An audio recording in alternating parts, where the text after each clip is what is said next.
Olympic ಚಿನ್ನದ ಹುಡುಗಿಯರು A ಸಾಕ್ಷಿ ಹಾಗೇನು ವಿನೇಶ್. ಜಂತರ್ ಮಂತರ್ನಲ್ಲಿ ಕಣ್ಣೀರು, ಪೊಲೀಸ್ ದೌರ್ಜನ್ಯ, ಎಳೆದಾಟ, ಅಧಿಕಾರದ ಮದದಲ್ಲಿ ನ್ಯಾಯಕ್ಕೆ ಕಣ್ಣು ಮುಚ್ಚಿದ ವ್ಯವಸ್ಥೆ, ಬೇಟಿ ಬಚಾವೋ ಈ ಘೋಷಣೆಯಲ್ಲಿ ರಕ್ಷಣೆ ಆರೋಪಿಗ ಇದು ಕೇವಲ ಕ್ರೀಡಾ ಕಳಂಕ ಅಲ್ಲ, ಪ್ರಜಾಪ್ರಭುತ್ವದ ಕಪ್ಪು ಚುಕ್ಕೆ. ನಮಸ್ಕಾರ, ಎದಿನ.comಗೆ ಸ್ವಾಗತ. ನಾನು ಸಪನ. ಒಂದು ಕಾಲದಲ್ಲಿ ತ್ರಿವರ್ಣ ಧ್ವಜವನ್ನ ಹೊದ್ದು ಜಗತ್ತಿನ ಅಖಾಡದಲ್ಲಿ ನಿಂತಾಗ ಇಡೀ ಭಾರತನೇ ಎದ್ದು ನಿಂತು ಚಪ್ಪಾಳೆಯನ್ನ ತಟ್ಟಿತ್ತು. ಆದರೆ ವಿಪರ್ಯಾಸ ಏನಂದ್ರೆ, ಅದೇ ಚಿನ್ನದ ಹುಡುಗಿಯರು ತಮ್ಮ ಮಾನ, ಪ್ರಾಣ ಹಾಗೇನೆ ಗೌರವಕ್ಕಾಗಿ ರಾಷ್ಟ್ರ ರಾಜಧಾನಿಯ ರಸ್ತೆಯಲ್ಲಿ ಕುಳಿತು ಕಣ್ಣೀರನ್ನ ಹಾಕಬೇಕಾಯಿತು. ಭಾರತೀಯ ಕುಸ್ತಿ ಒಕ್ಕೂಟದ ಮಾಜಿ ಅಧ್ಯಕ್ಷ ಮತ್ತು ಬಿಜೆಪಿಯ ಪ್ರಭಾವಿ ನಾಯಕ ಬ್ರಿಜ್ ಭೂಷಣ್ ಶರಣ್ ಸಿಂಗ್ ವಿರುದ್ಧದ ಲೈಂಗಿಕ ದೌರ್ಜನ್ಯದ ಆರೋಪಗಳು ಕೇವಲ ಕ್ರೀಡಾಲೋಕದ ಕಳಂಕ ಅಷ್ಟೇ ಅಲ್ಲ, ಬದಲಿಗೆ ಆಳೋ ವ್ಯವಸ್ಥೆಯ ಹೆಣ್ಣು ಮಕ್ಕಳ ನೋವಿಗೆ ಸ್ಪಂದಿಸುವಲ್ಲಿ ತೋರಿದ ಘೋರ ಅಸಡ್ಡೆಗೆ ಹಿಡಿದ ಕನ್ನಡಿಯಾಗಿದೆ. ಸಾಕ್ಷಿ ಮಲ್ಲಿಕ್, ವಿನೇಶ್ ಪೋಗಟ್ ಹಾಗೇನೆ ಬಜರಂಗ್ ಪೂನಿಯಾ ಅವರಂತಹ ಒಲಿಂಪಿಕ್ ಪದಕ ವಿಜೇತರು ಬ್ರಿಜ್ ಭೂಷಣ್ ವಿರುದ್ಧ ಗಂಭೀರ ಸ್ವರೂಪದ ಲೈಂಗಿಕ ಕಿರುಕುಳದ ಆರೋಪಗಳನ್ನು ಹೊರಿಸಿದ್ರು. ಅಪ್ರಾಪ್ತ ಬಾಲಕಿ ಸೇರಿದಂತೆ ಹಲವು ಮಹಿಳಾ ಕುಸ್ತಿಪಟುಗಳು ತಮಗಾಗಿರೋ ಅನ್ಯಾಯವನ್ನ ಎಳೆಯಾಗಿ ಬಿಚ್ಚಿಟ್ರು. ಆದರೆ ಆರೋಪವನ್ನ ಹೊತ್ತ ವ್ಯಕ್ತಿ ಬಾಹುಬಲಿ ಅನ್ನೋ ಕಾರಣಕ್ಕೋ ಅಥವಾ ಆಳು ಪಕ್ಷದ ಸಂಸದ ಅನ್ನೋ ಕಾರಣಕ್ಕೋ ದೆಹಲಿ ಪೊಲೀಸರು ಎಫ್ಐಆರ್ ಅನ್ನ ದಾಖಲು ಮಾಡ್ಕೊಳ್ಳೋದಕ್ಕೆ ಸುಪ್ರೀಂ ಕೋರ್ಟ್ ಮೆಟ್ಟಿಲೇರೋವರೆಗೂ ಕೂಡ ಕಾಯಬೇಕಾಯಿತು. ನನ್ನನ್ನ ಯಾರು ಕೂಡ ಮುಟ್ಟಲಾರರು ಅನ್ನೋ ಆರೋಪಿಯ ದರ್ಪದ ಮಾತುಗಳಿಗೆ ಸಾಕ್ಷಿಯಾಗಿ ಸರ್ಕಾರ ಮೌನಕ್ಕೆ ಶರಣಾಗಿತ್ತು. ದಿನಗಟ್ಲೆ ದೆಹಲಿಯ ಜಂತರ್ ಮಂತರ್ನ ಫುಟ್ಪಾತ್ ಮೇಲೆ ಈ ಕ್ರೀಡಾಪಟುಗಳು ಮಳೆ ಬಿಸಿಲು ಅಂತ ಅನ್ನದೆ ಧರಣಿಗೆ ಕುಳಿತರು. ಬೇಟಿ ಬಚಾವೋ ಅಂದ್ರೆ ಹೆಣ್ಣು ಮಕ್ಕಳನ್ನ ಉಳಿಸಿ ಈ ಘೋಷಣೆ ಕೂಗೋ ಸರ್ಕಾರ ತನ್ನದೇ ಪಕ್ಷದ ಪ್ರಭಾವಿ ನಾಯಕನ ವಿರುದ್ಧ ದನಿ ಎತ್ತಿದ ಹೆಣ್ಣು ಮಕ್ಕಳನ್ನ ನಡೆಸ್ಕೊಂಡ ರೀತಿ ಪ್ರಜಾಪ್ರಭುತ್ವದ ಅಣಕದಂತಿತ್ತು. ಸರ್ಕಾರದ ಯಾವೊಬ್ಬ ಪ್ರತಿನಿಧಿಯೂ ಸ್ಥಳಕ್ಕೆ ಬಂದು ಸಾಂತ್ವನವನ್ನ ಹೇಳೋ ಸೌಜನ್ಯ ಕೂಡ ತೋರಲಿಲ್ಲ. ಬದಲಿಗೆ ಐಟಿ ಸೆಲ್ ಮತ್ತು ಬೆಂಬಲಿಗರ ಮೂಲಕ ಸಂತ್ರಸ್ತರನ್ನೇ ತೇಜೋವಧೆ ಮಾಡೋ ಪ್ರಯತ್ನಗಳು ಕೂಡ ನಡೆದ್ಬಿಟ್ವು.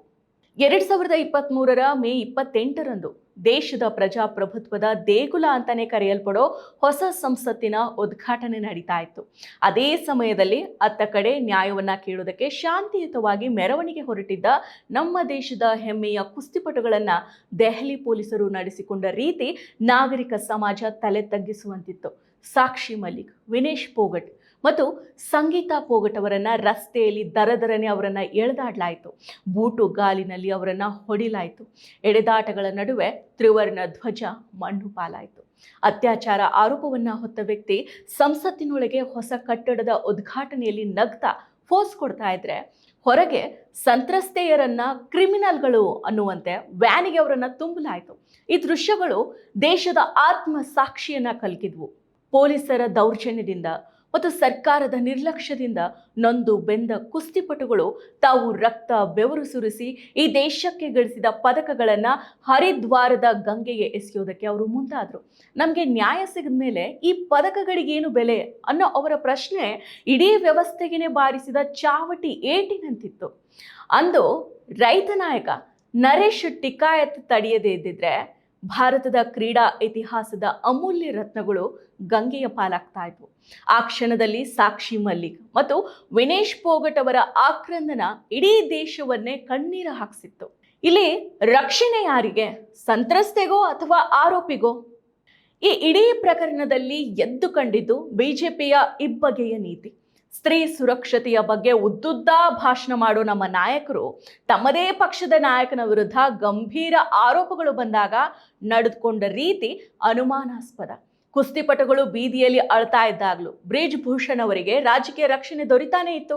ಇದು ಕೇವಲ ಒಬ್ಬ ವ್ಯಕ್ತಿಯ ರಕ್ಷಣೆ ಅಲ್ಲ, ಬದಲಿಗೆ ಸ್ತ್ರೀ ದ್ವೇಷದ ಮನಸ್ಥಿತಿಯ ಅನಾವರಣ ಅನ್ನೋ ಟೀಕೆಗಳು ಕೇಳಿಬಂದ್ವು. ಆರೋಪ ಎದುರಿಸ್ತಾ ಇರೋರಿಗೆ ಟಿಕೆಟ್ ನೀಡುವಲ್ಲಿ, ಅಧಿಕಾರ ನೀಡುವಲ್ಲಿ ಅಥವಾ ರಕ್ಷಣೆಯನ್ನ ನೀಡುವಲ್ಲಿ ಪಕ್ಷ ತೋರೋ ಆಸಕ್ತಿ ಸಂತ್ರಸ್ತರಿಗೆ ನ್ಯಾಯವನ್ನ ಕೊಡಿಸುವಲ್ಲಿ ಕಾಣಿಸ್ಲಿಲ್ಲ. ಉನ್ನಾವೋ ಪ್ರಕರಣದಿಂದ ಹಿಡಿದು ಕುಸ್ತಿಪಟುಗಳ ಪ್ರಕರಣದವರೆಗೂ ರೇಪಿಸ್ಟ್ ಮನಸ್ಥಿತಿಯ ಆರೋಪಿಗಳಿಗೆ ಅಧಿಕಾರದ ಛತ್ರಿ ಹಿಡಿಯೋ ಚಾಳಿ ಇನ್ನೂ ಕೂಡ ಮುಂದುವರೆದಿದೆ.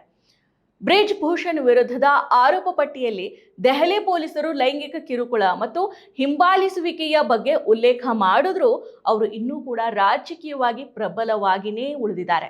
ಆದರೆ ಕುಸ್ತಿಪಟು ಸಾಕ್ಷಿ ಮಲಿಕ್ ನಾನು ಕುಸ್ತಿಯನ್ನೇ ತ್ಯಜಿಸ್ತೀನಿ ಅಂತ ಕಣ್ಣೀರನ್ನ ಹಾಕಿ ಬೂಟುಗಳನ್ನ ಮೇಜಿನ ಮೇಲಿಟ್ಟ ಕ್ಷಣ ಭಾರತೀಯ ಕ್ರೀಡಾ ವ್ಯವಸ್ಥೆಯ ಸೋಲನ್ನ ಸಾರಿ ಸಾರಿ ಹೇಳ್ತು. ಅಧಿಕಾರದ ಮದದಲ್ಲಿ ನ್ಯಾಯದ ದೇವತೆ ಕಣ್ಣು ಮುಚ್ಚಿ ಕುಳಿತಾಗ ನೊಂದವರ ಕಣ್ಣೀರು ಇತಿಹಾಸದ ಪುಟಗಳಲ್ಲಿ ಕಪ್ಪು ಚುಕ್ಕೆಯಾಗಿ ಉಳಿಯುತ್ತೆ. ಮತ್ತಷ್ಟು ವಿಶೇಷ ವಿಡಿಯೋಗಳನ್ನು ನೋಡಲು ಮತ್ತು ಹೊಸ ವಿಡಿಯೋಗಳ ಬಗ್ಗೆ ತಿಳಿಯಲು eDina.com ಯೂಟ್ಯೂಬ್ ಚಾನೆಲ್ ಸಬ್ಸ್ಕ್ರೈಬ್ ಮಾಡಿ ಮತ್ತು ಬೆಲ್ ಐಕಾನ್ ಕ್ಲಿಕ್ ಮಾಡಿ.